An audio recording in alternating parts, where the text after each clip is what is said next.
Барлықтарыңызға сәлем. Қаладан ауылға жобасымен міндетті түрде келуге тұрарлық ауыл Абай ауданы Құндызды ауылына қош келдіңіздер.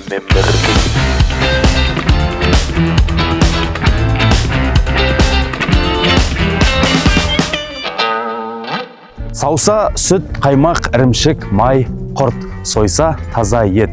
Бұл ауылда негізгі табыс көзі мал шаруашылығы болғандықтан ірі қара асырап кәсібін дөңгелетіп отырған жандар аз емес. Біз өзі сауынды сиыр ұстаймыз, отбасымызбен кәсібіміз сол. Берік Уәли мырзаның бастап жатқан бастамасын өте қолдаймыз. Науқан кездерінде осы ауылымыздан жұмыс күштерін таппай қаламыз. Сондай бізге бір көшіп келеміз деген ел азаматтар болса, оған өте қуаныштымыз. Он сиыр сауамыз, он тартамыз, май шайқаймыз, құрт жасаймыз, кәсібіміз осы. Бұрын аналарымыз 10 сиырды қолымен сауатын бәленбай сағат. Қазір 1 сағатта аппаратпен 10 сиырды сауып шығамыз. Мал шаруашылығы деген қалдықсыз бизнес. Себебі сізді тойдырып та отырады, және осындай дайын отынмен үйлеріңізді жылытып та отырады. Біздің ауылымыз осындай қонақжай, Наурыз кезіне келіп жатыр екенсіздер. Наурыз көжеден ауыз тиіңіздер. Ауыл халқы әрқашанда мәз мейрам ғой шіркін. Біз Құндыздыға келген күні ауыл мектебінде Наурыз мерекесі тойланып жатыр екен. Ұлы халқың топ болсын, көйлектерің көп болсын, қайғы уайымың жоқ болсын, қуаныштарың көп болсын. Наурыз күнгейге, жерден түріге.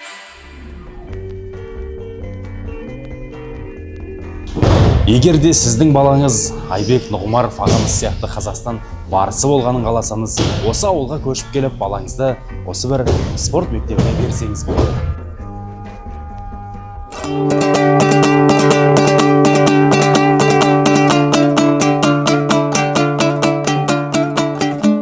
Кезінде 1961 жылы өз қолымен осы үйді салған. Кейіннен 2002 жылы музей ашылып, осы уақытқа дейін өз жұмысын жасап отыр. Музей 338 жәдігермен толықтырылған. Осы мұражайға келушілер саны көбейсе екен деп тілеймін. Құндызды ауылдық округі Қарауыл орталығынан 56 км жерде орналасқан. Халқының саны 1420 адам бар бүгінгі таңда. Енді қазіргі күні ауылымызға Семей қаласынан 1 отбасы, Алматы қаласынан 2 отбасы көшіп келейік деп жатыр. Оларға қазір біз құжаттарын жөндеуге, тағы басқа шаруаларын реттеуге Мансап орталығымен бірлесіп жұмыс жасайтын боламыз. Ауылға көшіп келетін болса, үйлері дайын, жұмысқа тұрғызуға біз де дайынбыз.